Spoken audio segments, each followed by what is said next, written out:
Sacred Sunday herbal lovers. I'm Jenny Elise, and I'm here in my red tent right now, honoring a fresh start of a menses. And I'm going to continue loving on, honoring, and keeping up with this beautiful Sunday sun tea ritual, and I want to share today's tea with you. Here's a delectable blend of homegrown, wild-crafted here on the land tea of California poppy, both the flower and the pods, as well as St. John's wort and calendula. So let's talk about it. St. John's wort is a beautiful nervine. It's a whole body antibiotic. It also is an immune booster. It contains carotenoids and caryophyllene as well. Caryophyllene is a terpene that has a very spicy smell. It's present in cannabis, and it acts on the CB2 receptors in the body, the cannabinoid receptors in the body. It has a very relaxing-like effect, but also a very pungent aroma, which is one of the top terpenes present in cannabis that gives that distinct smell. St. John's wort is actually a solar-loving plant. It actually flowers right before and around the summer solstice, or at the very beginning of that seasonal transition, and for sure the weather shift. It's native to West Asia, Turkey, and countries in that region of the world.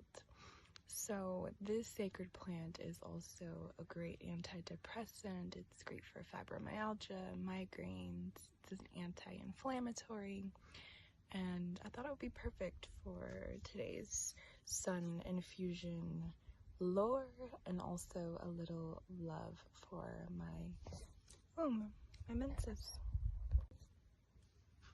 California poppy is actually really special because it's native to California, and similar to poppy that comes from the east, it's also a powerful nervine nootropic, and it's great for enhancing the memory, and it's also great for protecting the nerves and calming the body, calming the spirit. It's great for insomnia and any sort of nerve pain and depression as well. California poppy contains berberine, which is an excellent anti-inflammatory that's been used as a supplement, found in several plants like golden seal and tree turmeric. Berberine has been used in traditional Chinese medicine and Ayurveda for centuries to assist with gut issues and inflammation, and some clinical studies also indicate that berberine as a supplement is great for treating PCOS symptoms. So for menstruation, great for depression. Also, obviously, a solar infused plant because every single one of these beauties is yellow or orange and loves to grow early spring into late summer. Calendula is like a favorite for most people, right? It's native to West Europe, and also it's native to North Africa and to Southwest Asia, specifically the Mediterranean.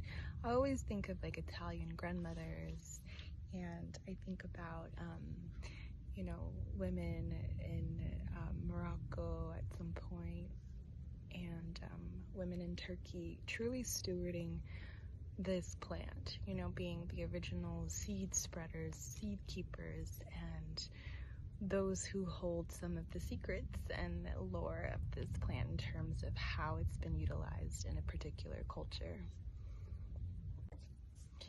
Well, for starters, calendula is a panacea, so there's hardly anything that it can't cure, or hardly anything that hasn't been indicated as being something that can be cured by calendula. So we're talking about menopause, vaginal dryness, we're talking about menstrual cramps, we're talking about breast swelling, we're talking about inflammatory conditions, conditions of the gut, conditions of the nervous system, skin conditions. It's really rich in vitamin E and essential oils. It also has caryophyllene as well, that terpene that's present in cannabis.